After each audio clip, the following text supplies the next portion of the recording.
तो उत्तरी अटलांटिक महासागरीय जलधारा क्लियर हो गई। अब हम लोग दक्षिणी अटलांटिक महासागरीय जलधारा को क्लियर करते हैं। चलिए, जैसे कि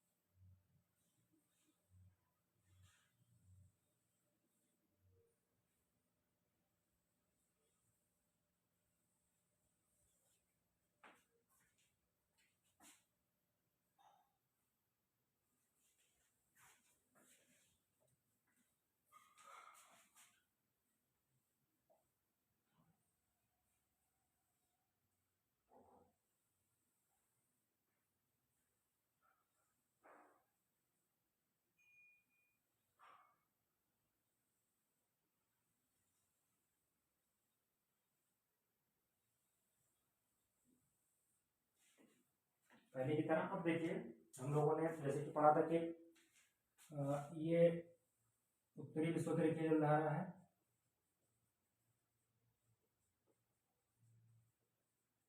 ठीक। ये दक्षिणी विषुवत-रेखीय जलधारा है,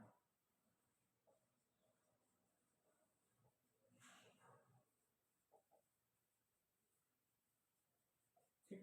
यही दक्षिणी विषुवत-रेखीय जलधारा ऐसे ब्राजील तट से टकराने के बाद, ये ब्राजील तट ब्राजील है, तो टकराती और फिर ये दक्षिण की तरफ मुड़ जाती है। तो यहीं से जलधारा ब्राजील की जलधारा के नाम से जानी जाती है, ब्राजील की जलधारा, ठीक है, कोई दिक्कत नहीं है। अब देखिए नीचे जो है यहाँ पे एक जलधारा चलती है जिसे हम लोग बोलते हैं उत्तरी दक्षिणी अटलांटिक प्रवाह।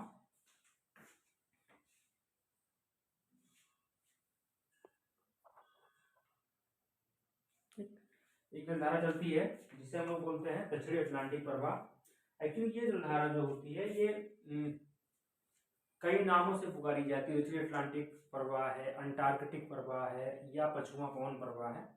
ये जलधारा चलती है, इसको जल की प्राप्ति जो है वो अंटार्कटिका महाद्वीप से प्राप्त होता है, हिमगलन के द्वारा प्राप्त होता है, इसलिए ठंडी जलधारा होती है। और फिर अब देखिए आगे, इसी जलधारा से यहाँ पे एक द्वीप है जिसका नाम है फॉकलैंड। तो यहाँ से जलधारा ऐसे चलती है जिसका नाम इसी वजह से हो जाता है फॉकलैंड जलधारा।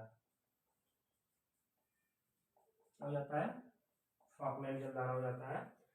और फिर यही जब ये जलधारा यहाँ पे एक जलधारा ऐसे चलती है, इसी जलधारा से यहाँ पे जो केप है, अंतरीप है, टकरा करके जलधारा चलती है जिसे हम लोग बोलते हैं केप ऑफ गुड होप। यहाँ टकरा करके जलधारा चलती है, इसका नाम है बेंगुला, बेंगुला जलधारा, ठीक है। तो कुंडलाई यही पैटर्न है दक्षिणी अटलांटिक महासागर में। ये दक्षिणी विषुवत-रेखीय जलधारा ऐसे ब्राजील तट से टकराने के बाद मुड़ जाती है दक्षिण दिशा में, जिसे ब्राजील जलधारा बोलते हैं। और फिर ये जो अंटार्कटिक प्रवाह है इसे दक्षिणी अटलांटिक प्रवाह भी बोलते हैं, ठीक है, दक्षिणी अटलांटिक प्रवाह,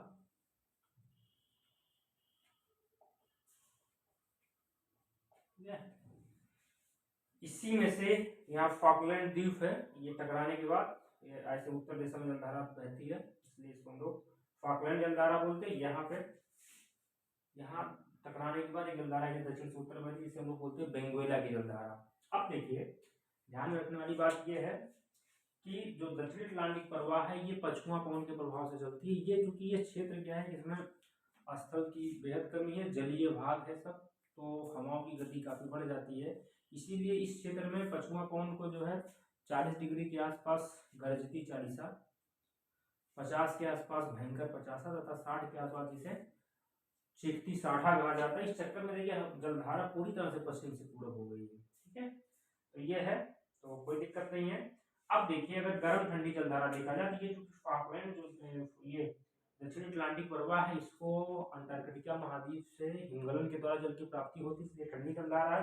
क्योंकि इसी जलधारा में से ही फॉकलैंड जलधारा निकली, इसलिए ये भी ठंडी हो जाएगी। बेंगोला भी निकली, ये भी ठंडी हो जाएगी। और जो दक्षिणी विषुवत-रेखीय जलधारा है ये गर्म है, कोई डाउट नहीं है। और इसी में से ब्राजील निकली, इसलिए भी गर्म धारा हो जाएगी। उत्तरी विषुवत-रेखीय धारा भी गर्म होगी। और और इसी में से फिर ये जलधारा जो इधर गई है कैरिबियन जलधारा है, एंटीलीज जलधारा है, ये भी गर्म होगी। आगे पूरा सबको पता है कि ये गल्फ स्ट्रीम तंत्र है, तो गल्फ स्ट्रीम तंत्र में जितनी भी जलधाराएं हैं सब गर्म होंगी। जैसे कि मान लीजिए ये एंटीलीज हो गया, फिर इधर फ्लोरिडा, यहाँ तक फ्लोरिडा हो गया, फिर गल्फ स्ट्रीम हो गया, फिर इधर उत्तरी अटलांटिक प्रवाह हो गया, उत्तरी अटलांटिक प्रवाह हो गया, ये भी गर्म होगा। यहीं से इसी में से ग्रीनलैंड जलधारा गई है, वो भी गर्म होगा, या आइसलैंड जलधारा गई है, वो भी गर्म होगा। ठीक है, स्पेन और फ्रांस के पास जो जलधारा रेनल है वो भी गर्म होगी। यहाँ पे देखिए कनारी जलधारा है, ठीक है, ये कनारी, ये ठंडी होगी क्योंकि अपतट पवन के प्रवाह से जो है जब सागरीय जल तट से हटता है तो नीचे से अपवेलिंग प्रोसेस से पानी आता है, इसलिए ठंडी जलधारा होगी। ठीक है, तो ये पूरा सिस्टम है।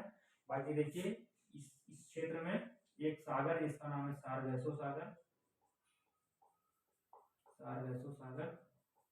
ठीक है, ये है, ये क्षेत्र जो है इसमें घास पाई जाती है, जड़ विहीन घास पाई जाती है, जिसका नाम है सारगैसम, उसी के नाम पे इसका नाम पड़ा है सारगैसो सागर। इसकी खासियत ये है कि इस क्षेत्र का लवणता काफी अधिक होता है, उसके कई रीजन है। रीजन में ये है कि चूंकि ये जो पानी घूम रहा है, इसके घूमने के चक्कर में बीच का पानी शांत हो जाता है। दूसरी चीज, ये क्षेत्र जो है उपोष्णकटिबंधीय उच्च वायु दाब के आसपास स्थित है, हाई प्रेशर बेल्ट में स्थित, यहाँ पे हवाएं नीचे उतरती है, जिससे टेम्परेचर काफी ज्यादा होता है, इसलिए वाष्पीकरण की वजह से इसकी लवणता काफी बढ़ जाती है। ठीक है, तो ये सब रीजन है, तो कोई दिक्कत नहीं है। तो ये आपका मिला के मोटा मोटा उत्तरी अटलांटिक महासागर और दक्षिणी अटलांटिक महासागर के जलधाराओं का एक सामान्य पैटर्न हो गया। अब इसको हम लोग चाहें तो कार्टोग्राम से भी इसको दिखा करके पढ़ सकते हैं, क्योंकि हो सकता है कि कुछ बच्चे नक्शा बनाने में या किसी को दिक्कत हो, तो हम लोग कार्टोग्राम पे भी इस चीज को दिखा करके हम लोग जल्दी से 2 मिनट के अंदर एनालाइज कर सकते हैं। चलिए देखते हैं।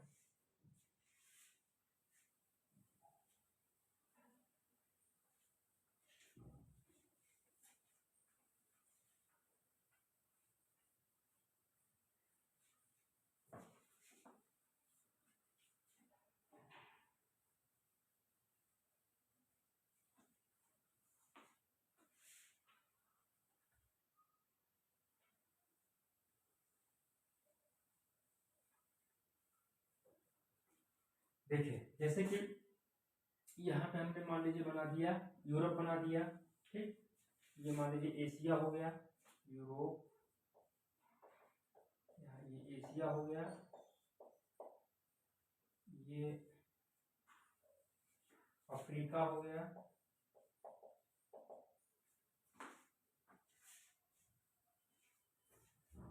ये 0 डिग्री रेखा हो गई,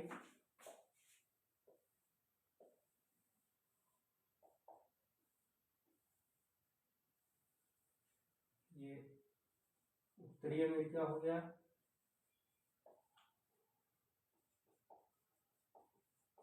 ये दक्षिणी अमेरिका हो गया। ठीक है, ये हो गया। अब देखिए इस पे भी हम लोग दिखा सकते हैं, जैसे कि देखिए ये उत्तरी विषुवत-रेखीय जलधारा हो गई, ठीक, इस सागर में जो पानी है कैरिबियन सागर हो गया, ये जो गया ये एंटीलीज हो गया, यहाँ तक जो गया ये फ्लोरिडा हो गया, एंटीलीज, और फिर इसके आगे तक जो गया वो गल्फ स्ट्रीम हो गया।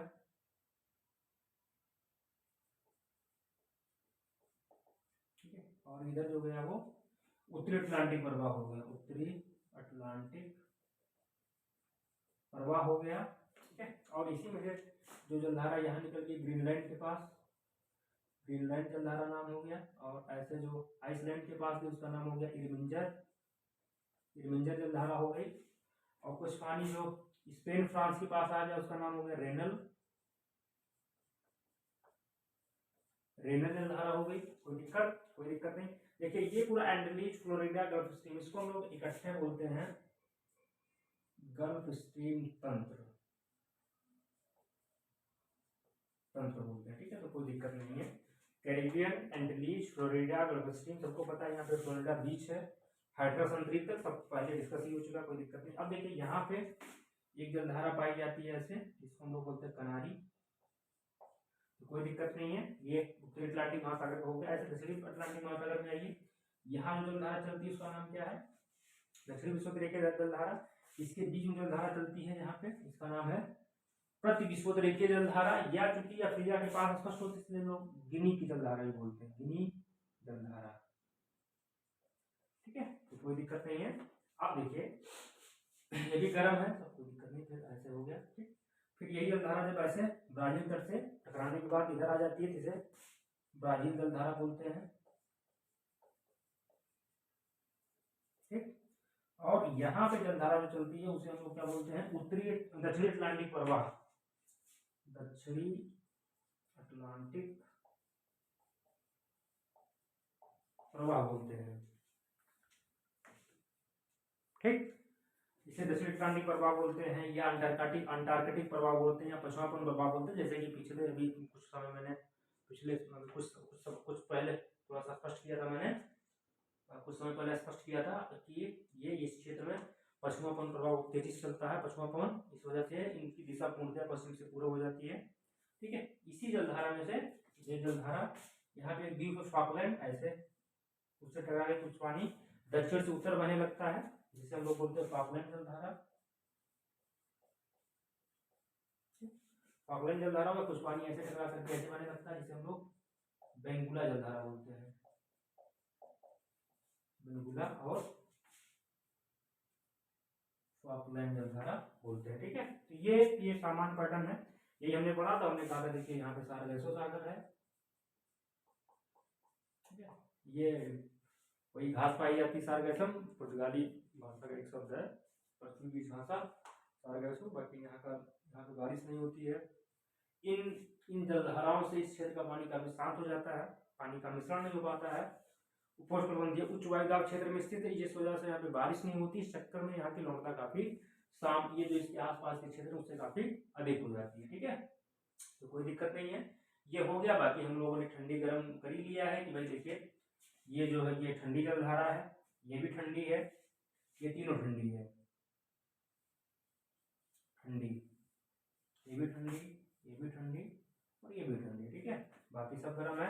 यहाँ देखिए एक लैब्राडोर जलधारा है, लैब्राडोर जलधारा, क्योंकि ये लैब्राडोर सागर से आती है। लैब्राडोर जलधारा जो कि लैब्राडोर सागर से आती है, ये भी ठंडी जलधारा है। ठीक है, ये कनारी जलधारा, ये भी ठंडी है। बस बाकी सारी जलधाराएं गर्म जलधाराएं हैं। ठीक है, उसका रीजन अपना है, ये देखिए ध्रुवीय क्षेत्र से आती है, इसको हिमगलन के द्वारा जल की आपूर्ति होती है, इसलिए ठंडी है। दक्षिण अटलांटिक प्रवाह भी वैसे ही जल मिलता है अंटार्कटिका महाद्वीप के बर्फों से, इसलिए वो भी ठंडी। उसी में से फॉकलैंड निकली इसलिए ठंडी है, इसी में से बेंगुला निकली इसलिए भी ठंडी है। और कैनारी क्योंकि अपतट पवन के प्रभाव वाले क्षेत्र में, इसलिए नीचे से अब बेरिंग प्रोसेस से ठंडा जल ऊपर आता है, जिससे जलधारा बनती है, इसलिए ये भी एक ठंडी जलधारा है। तो इस तरह से ये टॉपिक आपका आज का कवर हो गया।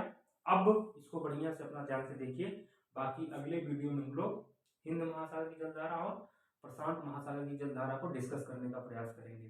Okay, thank you.